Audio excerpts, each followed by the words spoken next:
네, 오늘은 요한계시록 강의 두 번째 시간입니다. 요한계시록에 등장하는 주 하나님은 과연 누구신가? 라는 제목으로 두 번째 시간을 함께 갖도록 하겠습니다.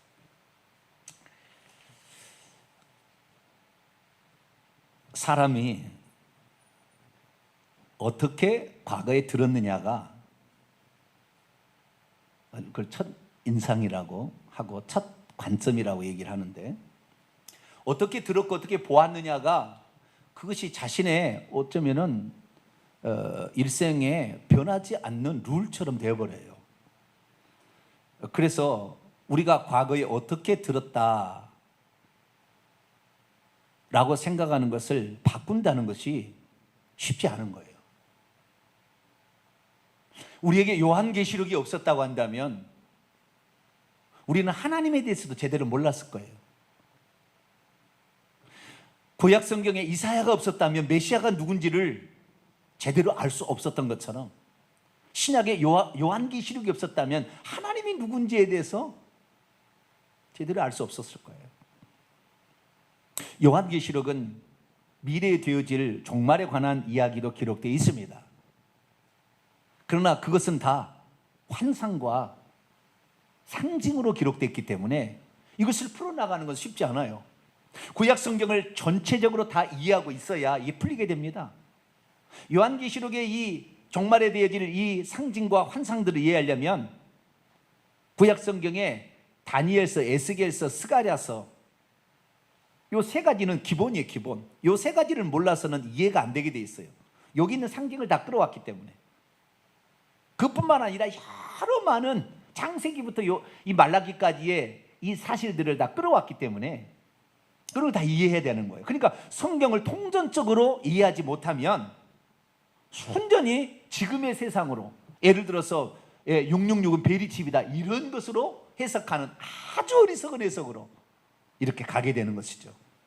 그래서 시간만 허송세월합니다. 베리칩이 666이다 2010년부터 떠들고 난리 법석을 떨었어요. 올해 2017년 1월 달부터는 강제로 미국에서 베리칩을 찍는다, 이것을 전파하려고 수년 동안을 고생했어요. 지금 그럽니까? 속는 거예요.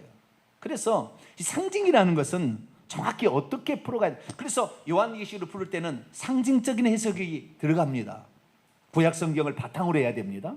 그렇게 해서 이렇게 들어가는데, 그런데 거기에다가 더불어서 우리가 알 수 있는 것은 요한계시록이 하나님이 누군지를 가르쳐 준다는 거예요. 1장, 2장, 3장, 4장, 5장 이 부분과 저 뒤에 21장, 22장에 천국 나오거든요. 1장에서 천국에 있는 인자 같은 이의 환상이 있고, 2장, 3장은 아시아 7교회고, 4장, 5장이 하나님의 보좌와 그 보좌에 앉으신 이에 대한 환상입니다. 그래서 이 요한계시 1장부터 5장, 21장, 22장이 하나님이 누구시고 천국이 어떻게 생겼는지를 얘기해 주는 거예요. 그래서 오늘날 간증하는 사람도 있잖아요. 그 간증하는 사람들이 만약에 여기에 근거하지 않고 얘기하고 있다면 전부 가짜인 거예요. 천국에 갔더니 천사가 여자더라, 그런 간증 들어봤어요? 안 들어봤어요? 그런 간증이 나와요. 그런 간증 나옵니다. 지금 인터넷에 보면 100% 가짜예요. 수많은 이런 천국 지옥에 관한 얘기가 있는데요, 성경과 이 다른 것을 보고 왔다는 것은 다 사탄이 보여준 가짜 천국을 보고 온 거예요. 속는 거예요. 그래서 우리는 이 요한계시록이 결론의 책이잖아요. 완성의 책입니다. 여기 이상 더 이상 없어요. 여기에 빼지도 말고 더하지도 말라고 그랬다 이 말이죠. 그것은 뭡니까? 여기에 계시의 종결이다 그런 거잖아요. 요한계시록이 지난번에 얘기했처럼 이 계시의 책이잖아요. 계시. 어떤 놀라운 이 비밀들을 알려준, 두 번째는 예언의 책이고 세 번째는 편지의 책이다, 제가 그런 식으로 얘기했잖아요. 그래서 이 계시가 완성된 거예요. 그래서 여기 위에 다른 것은 보조 자료로 활용할 수 있을는지는 모르겠으나, 여기에 근거하지 않는, 여기에 약간 다르게 표현된 걸 얘기하고 있다면 100% 가짜인 거예요. 예를 들어서 천국에 갔는데 베리칩이 666이다 하더라, 서사라 목사, 이 100% 가짜예요. 그와 관련된 모든 설교는 저희 교회 홈페이지에 다 있으니까 찾아보시면 되고, 이 완전히 가짜예요. 그래서 우리가 정말 요한계시 읽을 때 무엇을 중점적으로 읽어야 될 것인가? 예수 그리스도가 온 우주의 역사의 중심이고 이분이 하나님이라는 것을 정확히 볼 수 있어야 돼요. 할렐루야. 이 예수 그리스도가 하나님이구나, 이분이 구원자고 이분이 창조주구나, 이분의 이야기구나, 성경이. 이렇게 알아야 되는 거예요. 그래서 이 요한계시록도 우리가 보게 될 때 하나님이 한 분이냐 세 분이냐, 삼위일체 쪽은 세 분 쪽으로 늘 가려고 그러고요, 양태로는 한 분으로 가려고 막 그러는 거예요. 둘 다 옳지는 않아요. 성경에 말하는 하나님은 제가 이제 이것을 어떻게 성경에 있는 그 표현들을 다 표현해서 제가 좀 정리해 보자면, 동시 존재가 가능한 한 분 하나님이에요. 하나님은 누구라고요? 동시 존재가 가능한 한 분 하나님. 이렇게 보시면 거의 맞을 것 같아요. 네. 만약에 제가 하는 얘기가 제3의 종교개혁, 제2의 종교개혁이 된다면 아마 그렇게 제가 쓸 것 같아요. 동시 존재가 가능한 한 분 하나님, 이 정확히 알아야 돼요. 근데 그렇지 않고 우리는 그동안에 AD 325년 니케아 종교회의, 381년에 콘스탄티노플 종교회의, 그 다음에 450년 그쪽에 칼케돈 이렇게 종교회의를 통하여 우리가 그동안에 알았던 이런 정통 교리라고 일컬어지는 거, 이런 것들에 너무 익숙해 있다 보니까 성경을 볼 때도 그런 안목으로 보는 거예요. 계속 그런 안목으로, 그런 안목만 맞다고 생각하는 거예요. 그러니까 보면 또 그렇게 보여요. 예전에 제가 칼빈주의의 잘못된 걸 제가 얘기할 때도 그들이 예정론의 관점에서 성경을 보면 다 그런 줄 알잖아요. 그런데 그 본문의 내용을 보니까 그거 아니다라는 사실을 알듯이 꼭 그런 거예요. 여러분의 모든 것들은 다 과거에 들었던 것은 다 이게 내려놓고요, 성경이 있는 그대로 이것을 발견할 수 있게 되기를 축원합니다. 중세시대가 AD 590년에 그레고리 1세가 교황이라고 선언을 한 데부터 중세가 시작되어서 1517년 종교개혁이 일어날 때까지 약 1000년 동안 중세시대가 있었어요. 로마 카톨릭이 중심되어서 교회를 이렇게 중심 삼아 갈 때가 있었죠. 로마 카톨릭이 세계 교회를 잡을 때는요, 아다나시우스 신조에 의하면 420년에 450년에 나온 신조예요. 그 신조에 의하면 카톨릭 교회의 신앙을 누구든지 구원을 받기를 원하는 사람은 이 카톨릭 교회의 신앙 고백을 믿어야 한다, 이렇게 돼 있어요. 규정에 그렇게 돼 있다고요. 만약에 이 규정을 지키지 않으면 영원한 멸망에 빠진다, 딱 기능이 있어요. 그리고는 성경을 감춰버렸어요. 왜? 성경에 있는 그대로 얘기하면 틀리니까 성경을 감춰버렸어요. 그래서 성경을 읽은 사람, 성경을 소지만 해도 화형시켜 죽였어요, 중세시대. 그러다가 이것이 잘못되어, 이 구원론이 잘못되었다, 아무리 고행을 하고 아무리 고해성사를 해도 죄의 사함을 느낄 수 없고 이게 구원받을 수 없다는 것을 루터 신부가 알게 되고, 그래서 그것을 찾아가는 중에 이 자기의 스승 신부가 성경책을 주는 거예요. 성경책을 함부로 안 줘요. 신부들도 안 준 거예요. 그래서 성경책 읽어보라고 준 거예요. 너는 여기를 성경을 봐라. 그래가지고 성경을 통해서 읽다가 로마서 강해를 하고 시편 강해를 하다가 비로소 예수 그리스도의 속죄를 통한 은총, 이것을 발견하게 되는 거죠. 그래가지고 성경으로 돌아가야 되겠구나. 우리가 천주교에서 가르친 교리책을 보고 그동안에 이것 갖고 살아왔는데 이게 아니었구나, 우리가 속았구나 라는 사실을 깨닫게 되어서, 특별히 그때가 르네상스, 종교개혁의 시대가 르네상스 아닙니까?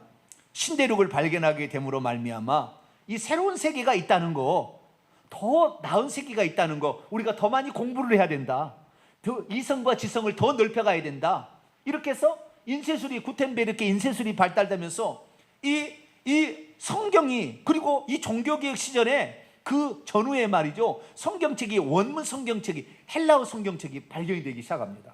그 전에 1000년 동안 아예 묻혀 있었어요. 수도원에 깊숙이 어떤 창고에가 저장되어 있다가 성경책을 우리가 이 로마 시대는 라틴어 성경이라고, 불가타 성경이라고 제롬이 번역한 게 있거든요. 1000년 동안 그것만 거룩한 성경이라고 해가지고 이 라틴어 성경만을 쓴 거예요. 그런데 원문 성경을 보니까 그거 다른 거죠.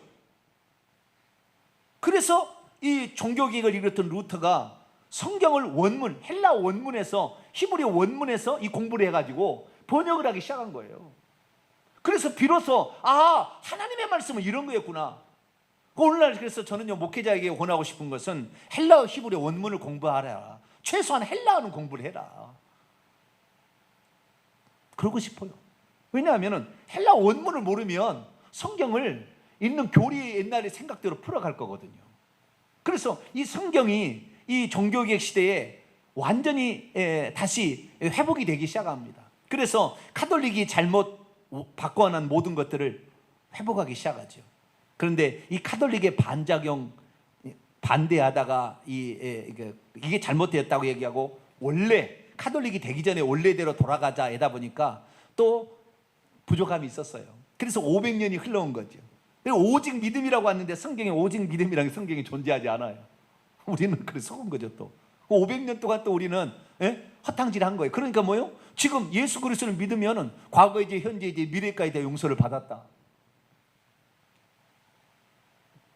한 번 구원, 영원한 구원이다. 너를 불러냈다면 하나님 반드시 천국까지 어쩌지 끄집고 간다. 그러니까 구원에서 걱정하지 마라. 구원은 안전하다. 이 말에 완전히 속아가지고 구원은 얼마든지 탈락될 수 있는데, 믿음에서 파산할 수 있는데, 그래가지고 지금은 안주하는 거예요. 그냥 자기가 이성적인 판단으로 믿는 그 믿음으로 안주하는 거예요. 행함으로 믿음이 나타나지 않아도 우리는 의롭다함을 받았다, 이리 생각을 하는 거죠. 믿음은 행함과 함께 일하고, 야고보서의 말씀은 좀 던져버리고 그냥 오직 로마서 갈라디아서만 참 복음이라고. 로마서 갈라디아서 정확히 읽어보게 되면요, 성화를 위하여 가게 되는 그 부분이 정확히 나와 있습니다. 갈라디아서는 뒤쪽에 가면은 성령의 인도를 따라가야 된다. 육체의 소욕을 이기려면. 그래서 이 성령의 인도를 따라가는 게 강력히 나오는 거예요. 로마서도 8장에 가면 그렇게 나오는 거예요. 12장에 가면은 이 삶 속에 드러나는 이것이 다 나오게 돼 있어요. 그런데 그냥 자기에게 피리 꽂힌 그것만을, 그래서 종교개혁자들의 우리는 후에다 생각해가지고 아주 종교개혁의 전통을 따라가는데 그것이 틀렸으리라고는 생각지 못한 거죠. 목회자들도 그랬고 성도들도 그랬고. 그러나 지금 와서 보니까 이것이 어느 정도는 맞지만 어떤 부분에 치명적인 약점을 갖고 있다는 것을 몰랐던 거죠. 이제는 주님 오실 때가 다 되어서 우리는 순전한 복음, 할렐루야, 성경에 기록된 바로 그 복음대로 우리는 믿을 수 있게 되기를 축원합니다. 요한계시록 1장은 천국의 환상을 통해 불러 올라간 이 사도 요한이 천국에 들어가서 딱 맨 처음에 본 것이 누구를 봤냐면은 예수님을 봤어요. 누구를 봤어요? 예수님을 봤어요. 예수님. 하나님은 볼 수 있어요, 없어요?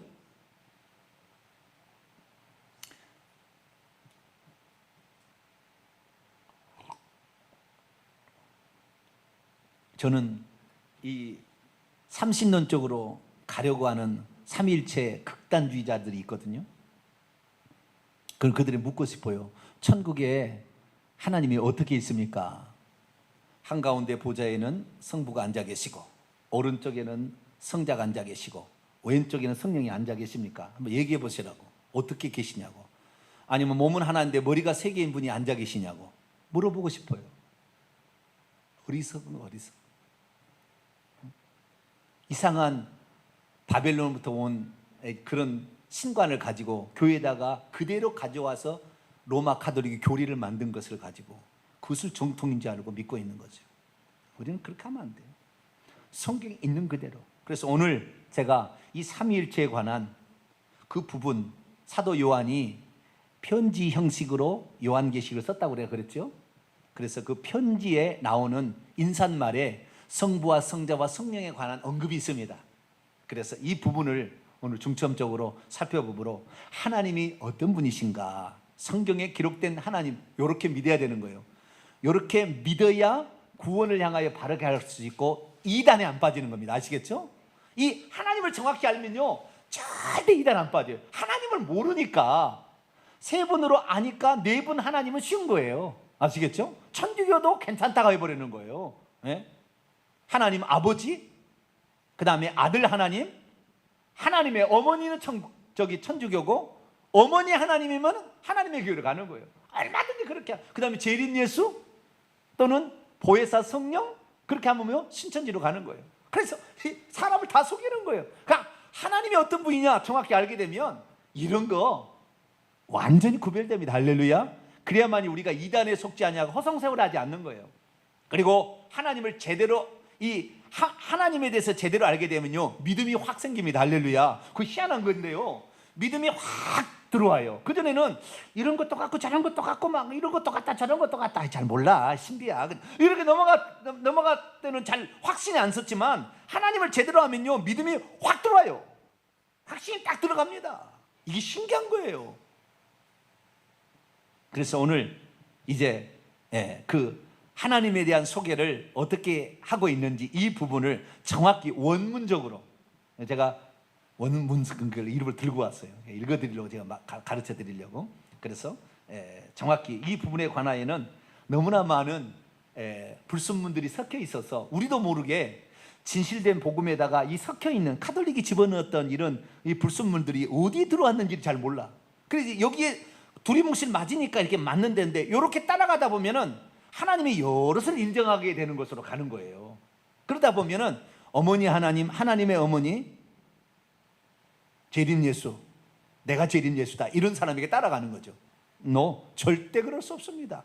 우리는 오직 예수 그리스도, 그분을 통해서 우리는 하나님을 보게 됩니다. 할렐루야. 그래서 그분을 정확히 알아야 돼요. 모든 성경이 요한복음 5장 39절 내게 대하여 증거하는 거예요. 할렐루야.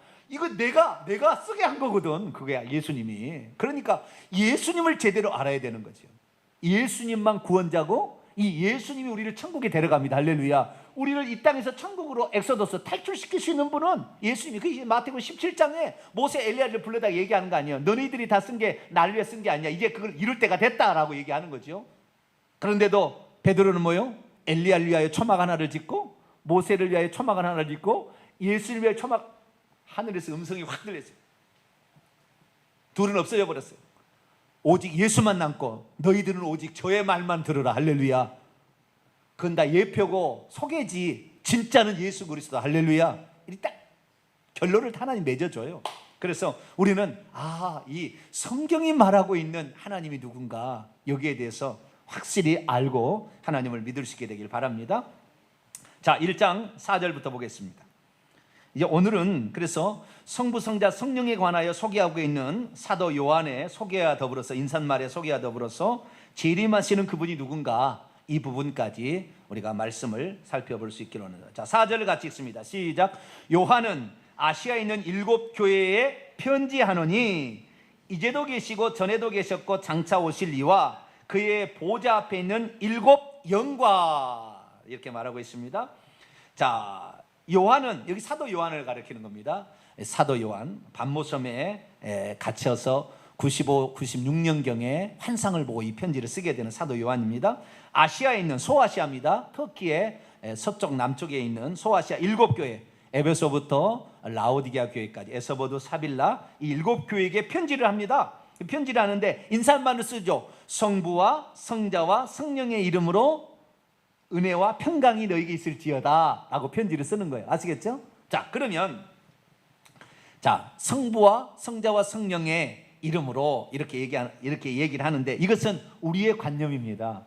우리가 그전에 그렇게 들어왔으니까 그런 줄 알아요. 그렇게 아는데 정확히 보셔야 돼요.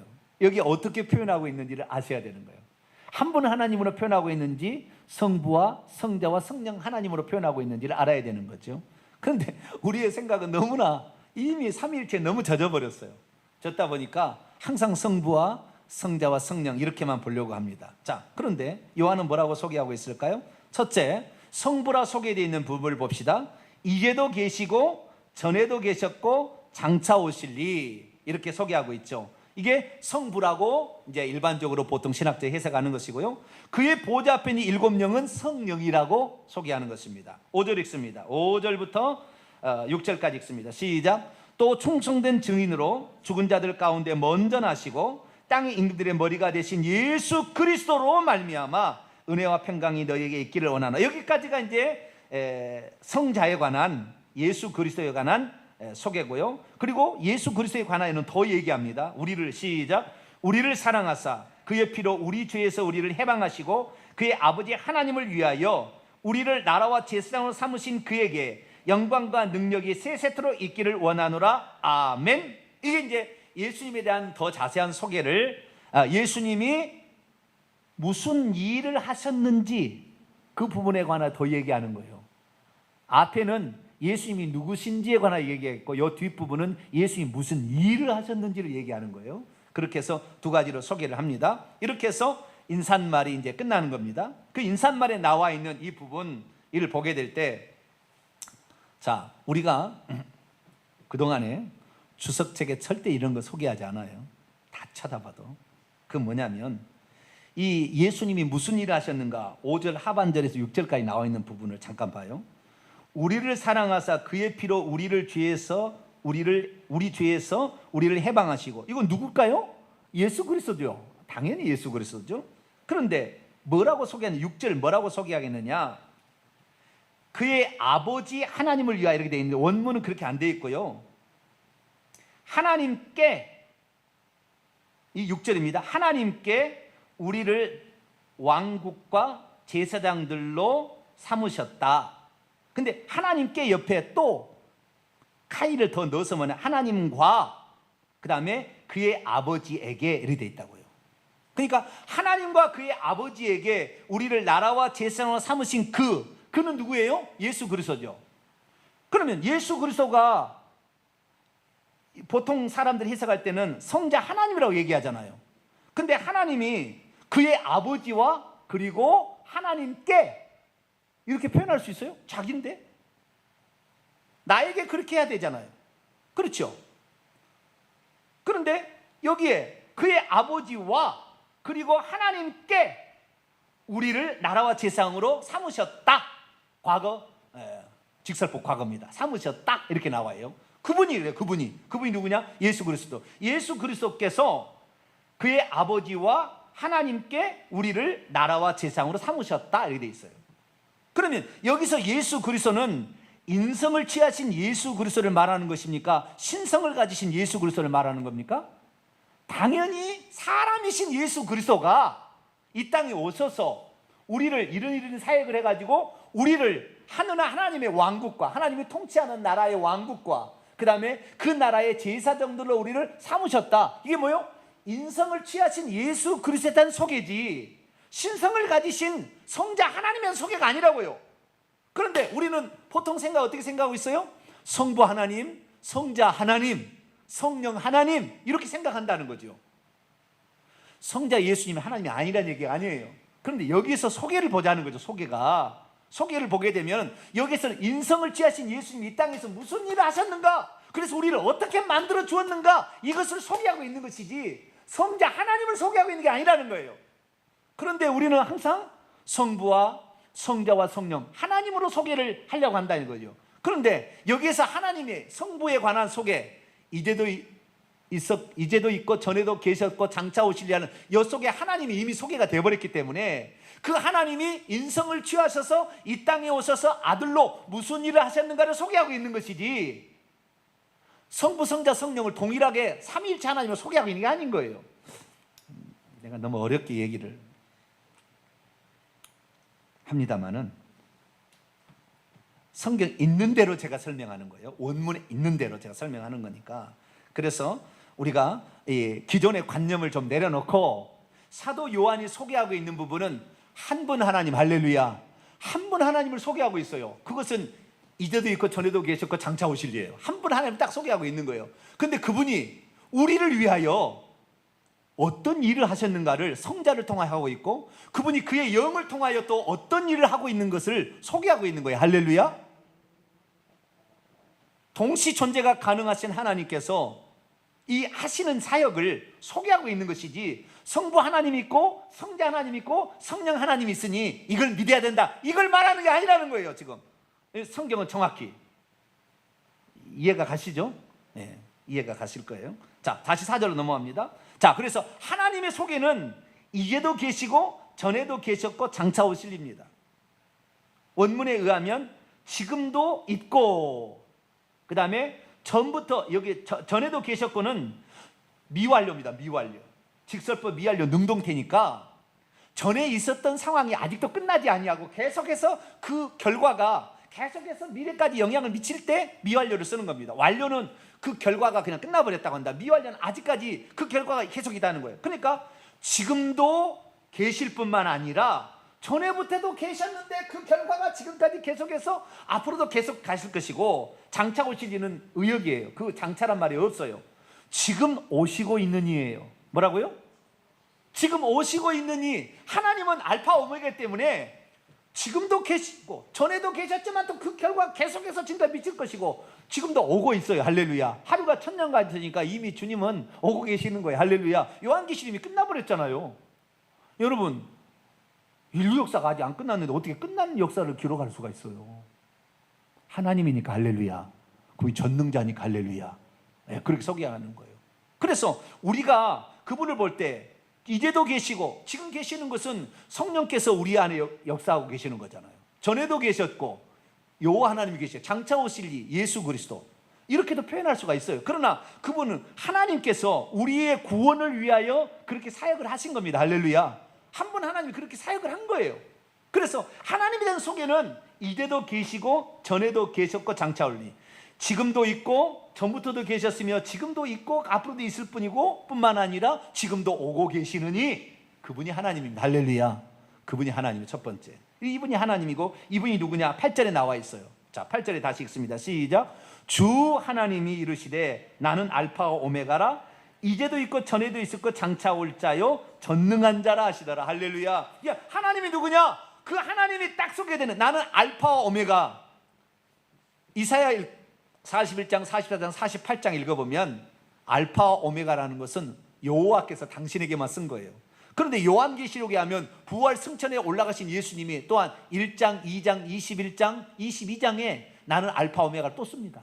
그러니까 곧 구약의 여호와 하나님께서 당신을, 하나님이 나는 이거다 소개했는데 이분이 부활 승천에 올라가서 나는 이거다 소개하는 거니까 한 분 하나님인 것을 소개하는 겁니다. 할렐루야. 그러나 우리를 위하여 그분이 한때 인성을 취하셨죠. 동정녀 마리아를 통하여. 왜? 피 흘림이 없은즉 죄사함이 없으니까 우리를 구원하시기 위하여 하나님께서 그 일을 하신 거예요. 할렐루야. 그때는 그분이 아들이라고 불렸고 그분은 인성을 취하신 분이기 때문에 신성을 취하신 하나님께 심한 통곡과 눈물로 날마다 새벽 미마다 기도하고 가신 거예요. 아시겠죠? 네, 그래서 우리가 그 부분을 알아야 됩니다. 근데 두 번째, 이건 이제 지난주에 이건 설명을 한 거고요. 두 번째, 성령에 관한 이야기입니다. 4절 하반절입니다. 그의 보좌 앞에 있는 일곱 영. 그의 보좌 앞에 있는 일곱 영이 뭐죠? 성령이죠. 성령. 우리가 말하는 성령. 성령을 가리키는 겁니다. 자, 성령. 이 성령님은 누구신가? 그의 보좌 앞에 있는 일곱 영이라고 얘기하고 있어요. 자, 일곱 영이라 라고 얘기했을 때는 일곱이라는 말을 우리가 제가 얘기를 했죠. 일곱이라는 것은 완전하는 것인데 이 땅에서 완전수가 일곱이고 천국에서 완전수는 12이다 얘기를 했죠. 그래서 이 일곱 영에 대한 소개를 성경의 그 일곱 영에 관한 소개를 4번 얘기를 하고 있습니다. 그 중에 이 성령은 그의 보좌, 이 그의 보좌는 하나님의 보좌죠. 하나님의 보좌 앞에 있는 일곱 영이 있는데 이 일곱 영이 어떤 분인지를 봅시다. 자, 3장 1절을 우선 봅시다. 3장 1절 읽습니다. 시작. 사대교회 사자에게 편지하라. 하나님의 일곱 영과 일곱 뼈를 가지신 이가 이르시되, 이 누구예요? 이제 좀 이따 보겠습니다만 인자 같은 이 1장에 나오는 예수님이죠. 예수님이 뭘 가지고 있어요? 하나님의 일곱 영을 가지고 있고 일곱 뼈를 가지고 있습니다. 아시겠죠? 그러니까 성령이라는 것이 전혀 단독적으로 예수님이 아닌 존재가 아니고, 아시겠죠? 예수님과 전혀 별다른 존재가 아니고 예수님이 그 영을 가지고 있는 거예요. 아시겠죠? 그 예수님이 이 영을 소유하고 있다 이 말이에요. 자, 이렇게 보시고요. 그 다음에 4장으로 넘어갑니다. 4장 5절. 4장 5절 있습니다. 시작. 보호자로부터 번개와 음성과 우레소리가 나고 보호자 앞에 켠 7 등불이 있으니 이는 하나님의 7 영이라. 이 영은 예수님이 소유하고 있는데 하나님의 영이래요. 하나님의 영. 아시겠죠? 예수님이 하나님이니까 그 간단하게 얘기도 합니다만, 좌우지간 이 영은 하나님의 7 영이래요. 근데 보호자 앞에 7개의 불이 타고 있다는 거예요. 불이 타고 있는데 이것은 7개의 다른 영이 아니라는 거예요. 어떤 사람은 문자로 해석을 해가지고 하나님이, 예수님도 하나님이고 성부도 하나님이고요, 보호자 앞에 7 영도, 성령도 하나님이래요. 그러면 각기 7이 있겠으면 총 9개의 영이 있는 거죠. 하나님이. 이해가 가시나요? 하나님이 9개 영입니까? 그게 아니에요. 아시겠죠? 하나님의 그 표현을 그렇게 한 거예요. 7 영이라고. 그것을 어떻게 알 수 있느냐? 5장에 가서 정확히 해석이 돼요. 어떻게 7 영, 성령을 예수님이 가지고 있다 표현했고 이것을 하나님의 영이라고 표현했고 7 영이라고 표현했는지는 5장 6절에 정확히 의미가 나와 있어요. 자, 5장 6절 읽습니다. 시작. 또 내가 보니 보호자와 네 생물과 장도들 사이에 한 어린 양이 서 있는데 일찍이 죽임을 당한 것 같더라. 그에게 7 뿔과 7 눈이 있으니 이 눈들은 온 땅에 보내심을 받은 하나님의 7 영이더라. 보호자 앞에 있는 7 영은 온 땅에 보내심을 받은 하나님의 7 영이에요. 그러니까 예수님께서 요한복음 14장 15장에 보면은 내가 아버지께로 보낼 보혜사 진리의 성령이 오시면 그분이 나를 증거하게 될 것이다. 내가 아버지께로부터 보혜사를 보내준다. 아버지께로 나오시는 성령이다. 이렇게 얘기했잖아요. 그래서 이 아버지께, 예수님이 부활 승천하셔서 보내신 영이 누구예요? 성령이에요. 성령. 아시겠죠? 이 성령인데 이 성령은 하나님의 7 영인데 완전한 영이라는 거죠. 그런데 이것이 뭐냐? 7 눈이라고, 어린 양의 7 눈이 7 영이라고 그랬어요. 그러면 어린 양이 7 눈을 가지고 계실까요?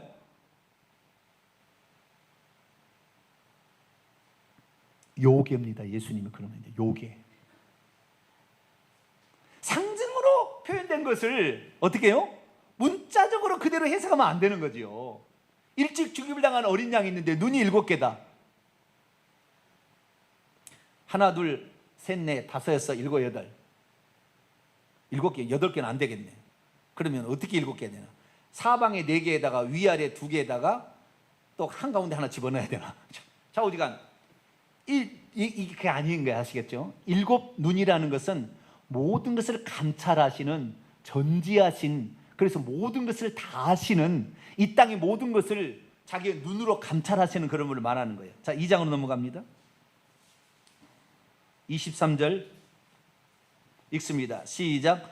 또 내가 사망으로 그의 자녀를 죽이리니 모든 교회가 나는 하나님 사람의 뜻과 마음을 살피는 자인 줄 알지라. 내가 각 사람의 행위대로 갚아주리라. 그러면 어떻게 갚아주느냐? 이 지금 두아디라 교회 하신 말씀인데 18절 보세요. 2장 18절 읽습니다. 시작. 두아디라 교회 사자에게 편지해라. 그의 눈이 불꽃 같아서 이 땅에 이 눈이 뭐예요? 천국에 계시면서도 주님께서는 당신의 영을 보내가지고 이 땅의 모든 것을 다 감찰하고 있는 거예요. 다 아시는 거예요. 다 아시는 거예요. 전지 모든 것을 다 아시는 거예요. 예. 그래서 그의 보좌 앞에 있는 7 영은 성령이 따로 있다는 것이 아니라 하나님이 한 분이신데 그의 영을 이 땅에 보내서 다 감찰하고 있다, 그 말이에요. 할렐루야. 예. 그런 뜻으로 얘기를 한 것이지 성부하고는 다르다, 성령이 다르다는 게 한 하나님이 한 하나님인데 그의 영을 보내서 동시존재가 가능하니까 그의 영을 보내서 우리의 모든 것을 지금 감찰하고 계신다라는 것을 말하는 거죠. 그러나 그분이 우리가 느낄 때는 성령 하나님으로 느끼는 거죠. 우리가 느낄 때는. 그래서 그분께서는, 이 한 분 하나님께서는 지금도 말씀하시는데 성령으로 말씀하시는 거예요. 할렐루야. 성령으로 깨닫게 하시는 거예요. 할렐루야. 성령으로 은사도 주시는 거예요. 할렐루야. 그래서 우리는 그 성령님을 하나님이라고 믿는 것이고 그 하나님을 따라가고 있는 것입니다. 왜? 한 분 하나님이 우리를 통하여 지금 역사하고 있는, 이 땅에 보내심을 받아서 역사하고 있는 영이니까 그렇게 믿는 거죠. 그래서 예수님께서도 이 보좌에 계시면서 어린 양으로 상징으로 표현된 인자 같으니 예수님께 일찍 죽임을 당한 그분이 성령을 통하여 교회에게 지금 말씀하고 있어요. 그래서 요한계시록 2장 3장에 보면 7교회에 말씀하시는 그 분이 예수님이신데, 그 예수님이 뭐라고 마지막에 가서 항상 하느냐, 이렇게 얘기하는 거예요. 자, 2장 봅시다. 에베소 교회 봅시다. 에베소 교회 말씀을 끝낼 때 7절 읽습니다. 시작. 귀 있는 자는 성령이 교회들에게 하시는 말씀을 들을지어다. 그러니까 예수님이 천국에서 이 땅에 오셔서 늘 지시하는 게 아니라 그의 보내신 영을 통하여, 성령을 통하여 교회에게 말씀하신다. 할렐루야. 그래서 성령님을 존중해야 되는 거죠. 그것이 교회마다 나오는 거예요. 서문학에 2장 8절부터 서문학에 나오는데 11절일까요? 시작. 귀 있는 자는 성령이 교회들에게 하시는 말씀을 들을지어다. 이렇게 17절 29절 3장 6절 13절 22절 다 나와요. 7교회에 다 누가 말하는 거예요? 예수님 말씀하시지만 이 땅에서는 누가 말하는 거라고요? 성령님이 말하는 거예요. 성령. 그에 보내시는 영이 말하는 거죠. 그분은 얼마든지 단독적으로 사역할 수 있어요. 왜? 하나님이시니까. 할렐루야. 하나님이 무소부재하신 하나님 뭘 못해요? 동시에 얘기하시는 거예요. 그래서 요한계시록에 읽어보게 되면 요한계시록에도 2번이나 걸쳐서 성령이 단독적으로 음성을 말하실 때가 있어요. 14장을 볼까요?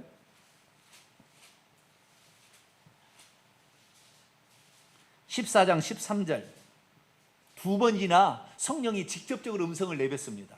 있습니다. 시작. 또 내가 들으니 하늘에서 음성이 나서 이르되 기록하라. 지금 이후로 주 안에서 죽는 자들은 복이 있도다 하시매 성령이 이르시되 그러하다. 그들이 수고를 그치고 쉬리니 이는 그들의 행한 일이 따름이라. 성령께서 말씀하시는 거예요. 22장 17절을 볼까요? 22장 17절 읽습니다. 시작. 성령과 신부가 말씀하시기를 오라 하시는도다. 듣는 자도 오라 할 것이요 목마른 자도 오라 할 것이요 원하는 자는 값없이 생명수를 받으라 하시더라. 할렐루야. 하나님께서 성령으로 말씀을 바라시는 겁니다. 아시겠죠? 하나님이 성령으로 말씀을 바라시는 거예요. 그러나 우리가 듣기로는 성령 하나님으로 보이는 거죠. 그런데 여기 보세요. 목마른 자도 오라, 값없이 와서 물을 먹으라. 이건 누가 한 얘기입니까? 과거에? 예수님도 하셨고 여호와 하나님도 하신 거죠. 자, 이사야 55장을 볼까요? 우리는 예수님께서 이 요한복음 10장에 나는 선한 목자라 얘기하는데 시편 23편은 여호와는 나의 목자잖아요. 그래서 저는 한때 성경을 요한복음을 읽다가 내가 그랬어요. 아들이 아버지를 사칭하네. 지가 목자라고. 내 옛날에는 하나님 잘 모를 때는, 하나님을 잘 모를 때는, 세 분 하나님으로 생각하고 있을 때는 이렇게 착각한 거예요. 마찬가지입니다. 이사야 55장 1절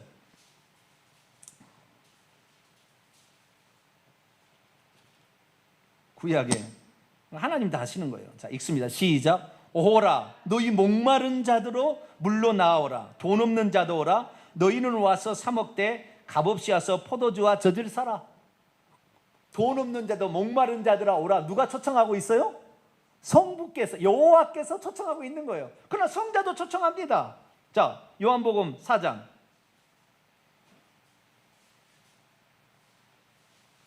14절 요한복음 4장 14절 읽습니다. 시작. 내가 주는 물을 마시는 자는 영원히 목마르지 아니하리니 내가 주는 물은 그 속에서 영생하도록 솟아나는 샘물이 되리라. 자, 삼위일체 하나님을 잘못 믿으면 삼위일체에 다 틀렸다는 게 아니에요. 삼위일체 하나님을 잘못 믿으면 세 분 하나님을 믿으면은 여호와께서 주시는 물로 가실래요? 예수님이 주시는 물로 가실래요? 성령님이 주시는 물로 가실래요? 이 한 분 하나님을 몰라버리면 나는 예수님 주시는 물 먹으러 갈래. 그런 사람이 발생하는 거예요. 아시겠죠? 왜? 그래 얘기하시니까. 얘기하셨잖아요. 네? 이사야서는 여호와께서, 요한복음에서는 성자께서, 예수님께서, 그 다음에 요한계시록 20장에 보니까 성령께서 목마른 자다 오라 이렇게 얘기했다는 거예요. 한 분 하나님이 하시는 거예요. 할렐루야. 한 분 하나님 하나니까 다 그렇게 얘기할 수 있는 거예요. 똑같이 얘기하는 거예요. 왜? 그러니까 성자가 성부를 사칭한 게 아니라고요. 성령이 성자 이야기를 사칭한 게 아니라고요. 한 분 하나님이 우리를 그렇게 초청하는 겁니다. 할렐루야. 때로는 우리가 느낄 때 구약시대에 태어났다면 여호와께서 초청하는 걸로 들을 것이고, 예수님이 육체로 계실 때는 예수님 앞에 드는 것을 드리지만 지금은 성령께서 교회 가운데 말씀하는 시기니까 성령의 초청을 우리가 듣는 겁니다. 할렐루야. 그런데 이 성령이 예수님인 것을 정확히 모르니까, 한 분 아니기를 모르니까 귀신이 주는, 예수님 말고 또 성령을 배워야 된다는 거예요. 이게 바로 신사도 빈자도 운동의 아주 망할 짓이에요. 망할 짓이에요. 예언을 또 받아야 된대. 완전 속는 거예요. 우리가 예수님의 계시의 말씀이 이미 다 들었어요. 우리가 결단하고 나아가면 그것이 하나님 뜻을 이루는 겁니다. 할렐루야. 그런데 신사도 빈자도 성령 하나님이 예수님하고 다르다는 거예요. 성령 하나님이 또 따로 있다는 거예요. 그래서 성령 하나님을 배워야 된다는 거예요. 그래서 일평생에 돈 갖고 그냥 저 지방에서 서울까지 올라서 배우러 와서 배우고 이러다가 일평생에 돈 허비하고 길바닥에 그 허비한 거에 얼마며, 예수님 알면 한 포의 알약을 얻은 거예요. 할렐루야. 거기에는 모든 게 다 들었어요. 그냥 뭐 성령 하나님 또 배우러 가는 게 아니라고요. 우리는 그래서 구약에서 성령 하나님 이분이 어때요? 구약에서는 이 한 분 하나님께서 성령으로 말씀하신 거예요. 아시겠죠? 지금도 성령으로 말씀하셨다. 이렇게 생각하시면 너무나 간단히 해결할 수가 있습니다. 그래서 요한계시록에도 이 땅에서 사역하시는 분은 누가 사역하고 있다? 성령 하나님이 사역하고 있기 때문에 이 성령 하나님께서 요한에게 보여준 계시를 기록한 것이 요한계시록이잖아요. 그래서 계시의 말씀이라고 1장 1절에 뭐래요? 예수 그리스도의 계시라. 누가 가르쳐 준 거라고요? 예수님이 계시를 보여준 거예요. 그런데 예수님이 어떻게 계시를 보여줘요? 성령의 감동으로 보여주는 거예요. 아시겠죠? 그래서 요한계시록에 보면 성령께서 감동으로 가르쳐 주셨다고 딱 4가지 환상이 나와요. 성경에 딱 4가지. 요한계시록은 4가지 환상의 기록입니다. 예수님께서 천사를 통하여서 또는 당신이 직접 성령의 감동으로 보여준 4가지 환상을 기록한 거예요. 그래서 딱 성령에 감동되었다는 말이 4번 딱 나와요. 자, 요한계시록 1장을 보겠습니다. 첫 번째 감동으로 본 거 1장 10절입니다. 읽습니다. 시작. 주의 날에 내가 성령에 감동되어 내 뒤에 나는 나팔 소리 같은 큰 음성을 듣. 첫 번째 환상인데, 성령에 감동되었다면 원문에 보면 내가 영 안에 있었다, 성령 안에 있었다 그런 겁니다. 성령 안에 내가 들어갔더니 이 인자 같은 이의 환상이 이제 펼쳐지는 겁니다. 아시겠죠? 예. 그래서 그 인자 같은 이의 앞에 7 등대가 있고 이 7 교회가 이런 환상이 이게 펼쳐지게 되는 것입니다. 그래서 이게 인자 같은 이 예수님에 대한 환상이 1장 10절의 첫 번째 환상이었어요. 그래서 성령이 감동되어서 한 거예요. 4장으로 넘어갑니다. 4장 2절에 두 번째는 이제 하나님 보좌 앞에 보좌와 보좌에 앉은 이에 대한 환상입니다. 자, 4장 2절 읽습니다. 시작. 내가 또 성령에 감동되었더니 보라, 하늘에 보좌를 베풀었고 그 보좌 위에 앉으신 이가 있는데, 두 번째는 하나님 보좌와 그 보좌에 앉으신 이에 대한 환상. 이것이 4장 5장 계속해서 이르는 일이에요. 그 다음에 17장으로 넘어갑니다. 세 번째 이제 환상입니다. 17장 3절입니다. 읽습니다. 시작. 곧 성령으로 나를 데리고 광야로 가니라. 내가 보니 여자가 붉은빛 짐승을 탔는데 그 짐승의 몸에 하나님을 못 오가는 이름들이 가득하고 7 머리와 10 뿔이 있으며.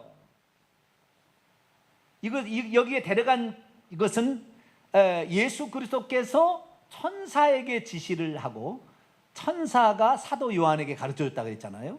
그래서 이 첫 번째 하나님에 관한 환상, 그러니까 인자 같은 이와 그 보좌와 그 보좌 위에 앉으시는 환상은 이 예수님께서 직접적으로 했다고 한다면, 세 번째, 네 번째 환상은 천사가 이제 하는 거예요. 그것은 이 세상에서 일어날 일들과 더불어서 앞으로 되어야 될 일들을 하게 되는데 하나님과 직접적이지 않는 어떤 걸 얘기하는 거예요. 근데 17장 3절에 보면은 이 적 그리스도, 하나님을 대적하는 자들이 어떻게 멸망으로 들어갈 것인가를 음녀와 그 짐승, 붉은빛 짐승, 이 적 그리스도죠.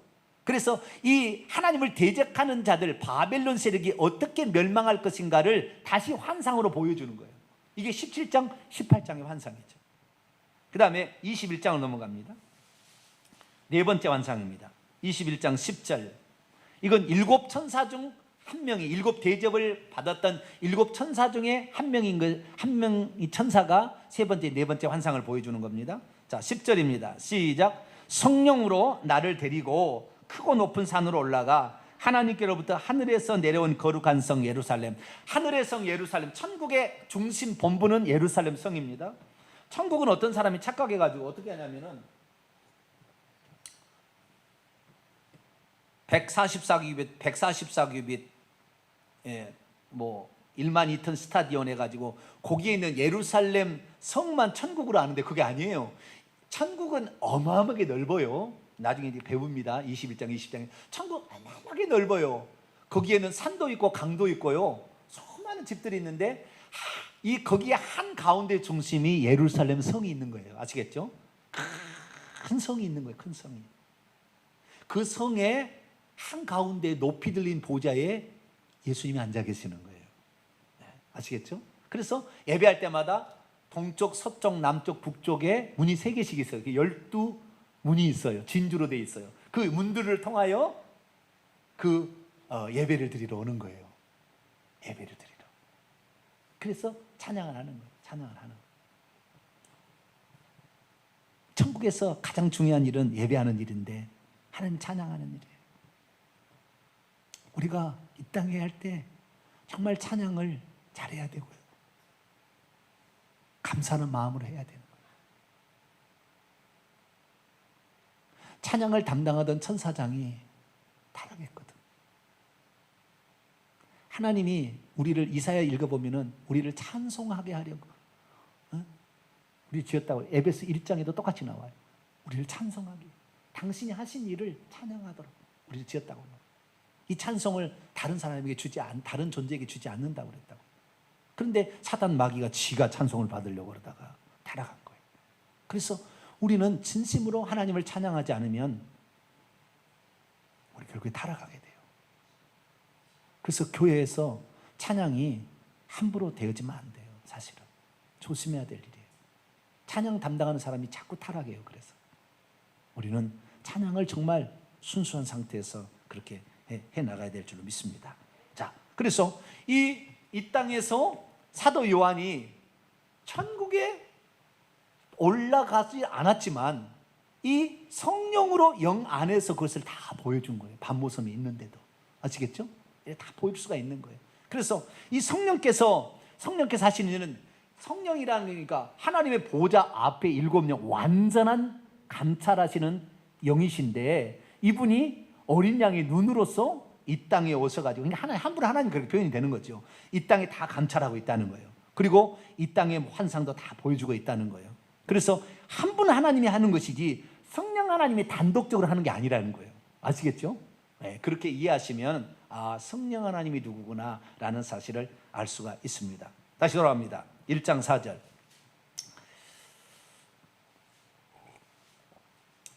요한계시록 1장 4절부터 6절까지 말씀은 성부 하나님, 성자 하나님, 성령 하나님을 소개한 게 아니라 하나님을 소개하고 있고, 그 하나님이 영으로 어떻게 사역하겠는지 소개하고 있고, 그분이 아들이 되어서 사람의 인성을 입으시고 이 땅에 무슨 일을 했는지를 소개하고 있는 거예요. 아시겠죠? 이것이 성경이 원래 가르쳐준 말씀인데, 우리는 성부 하나님과 성자 하나님과 성령 하나님이 하시는 것이다 이렇게 들어버린다는 거예요. 그게 아니라는 거예요. 이제는 성자 하나님에 관한 이야기인데 시간이 다 돼버렸어요. 오늘 벌써 시간이 1시간이 가까이 돼버렸네요. 그래서 성자 예수님이라고 일컬어지는 이 성자 예수님이 안 나오면 여기는 분명히 예수 그리스도라고 정확히 나옵니다. 예수 그리스도. 예수란 말은 인성을 취하신 하나님이 이름이 예수입니다. 아시겠죠? 그러니까 인성을 취하신 예수님께서 어떤 분이시고 무슨 일을 하셨는가, 이것을 소개하는 부분이, 아시겠죠?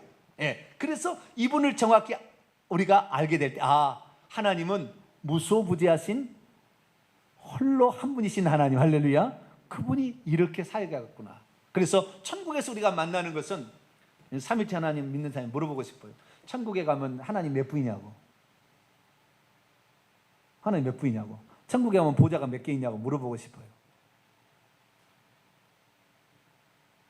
자꾸 분리를 하니까, 물론 우리에게 체험되어질 때는 성부, 성자, 성령으로 체험되어졌어요. 그렇죠? 우리에게 체험되어 그렇게 되어졌어요. 우리가 하나님을 알게 될 때 참 요한복음하고 요한계시록이요, 하나님이 누구신지에 대한 깊은 메시지를 우리에게 전해줍니다. 예수님에 대해서 이제 공부를 해야 되는데 한마디만 하고 마치도록 하죠. 요한복음 1장을 봅시다. 요한복음 1장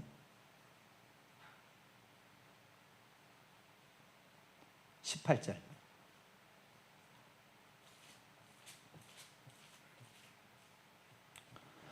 요한복음 1장 18절 읽습니다. 시작.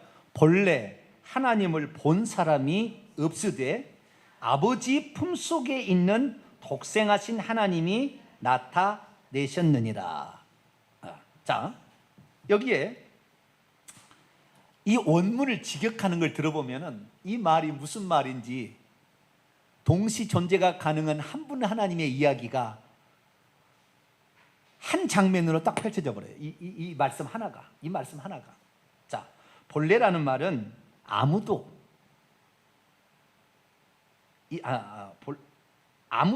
본래라는 말은 아무도가 아니라 지금까지, 이제까지, 언제나 하나님을 본 사람이 없을 때 이 하나님은 정관사가 안 붙었어요.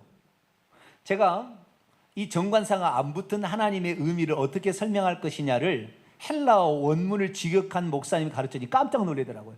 그거 박사학위감이라고 그러더라고요, 저한테. 그 제가 얘기한 거예요. 뭐 제가 얘기한 거 제가 알겠어요. 성령이 깨닫게 해석하는 거지 뭐 이걸 다 알겠어요? 제가 하는 거 아닙니다. 성령께 하시는 뭐냐? 하나님에 관하여 정관사가 안 붙어 있을 때 어떻게 해석하면 좋으냐? 하나님과 같은, 이렇게 해석하면 좋겠다라고 제가 했거든요. 태초에 말씀이 계신 이 말씀이 하나님과 함께 계신 이 말씀이 곧 하나님이시니라. 그 마지막 하나님이신 정관사가 안 붙었어요. 그럼 뭐요? 이 말씀이 하나님과 같다, 그렇게 해석하면 되는 거죠. 그러니까 이 신적 존재를 가리킬 때 정관사를 안 붙이는 거예요. 그래서 이제까지 신적 존재를 본 사람이 없어요. 근데 여기서 직설법 완료 능동태니까 하나님을 본 채 있는 사람은 없다는 거예요. 원문 직역합니다. 아무도 이제까지 어느 때든지 신적 존재와 같은 그 하나님과 같은 분을 본 채 있는 사람은 아무도 없다. 이게 앞에 부분이고요. 뒷부분은 아버지의 품 안으로 있는 유일하신 단 하나의 하나님, 저분이 나타내셨다. 이것이 원문의 직역입니다. 그러니까 이 하나님을 본 사람이 신적 존재를 볼 수가 없어요. 하나님은 영이시니까. 요한복음 4장 24절 하나님을 볼 수가 없어요. 그런데 우리가 어떻게 하나님을 직접 보게 되었느냐? 만세 전부터 하나님은 우리를 구원하기 위하여서 아들로 오실 것을 계획하고 다 있었어요. 그래서 아버지의 그 품속에는 단 하나의 아들과 같은 이런 하나님을 보내실 것을 만세에 작정하고 계셨어요. 그 작정하고 계신 분이 마리아를 통하여 직접 나타나심으로 말미암아 아들이라는 것이 생겨난 거예요. 아시겠죠? 그냥 아들이라는 존재는 만세부터 계획 속에 있었어요.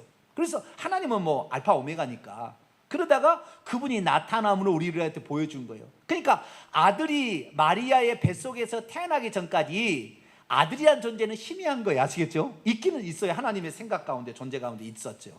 그러나 이분이 아들을 통하여 나타나심으로 비로소 하나님이 아들이라고도 불리고 아버지라고도 불리기 시작한 거예요.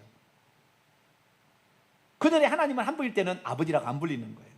아시겠죠? 그래서 우리는 예수 그리스도로 말미암아 성부와 성자가 만들어진 것이지 그전에 그렇게 만들어지지 않은 거예요. 그래서 하나님께서, 한 분 하나님께서 우리에게 아들의 신분으로 육신을 입고 오신 분이 예수 그리스도. 할렐루야. 그러니까 예수님이 다시 올라가니까 그분이 하나님이죠.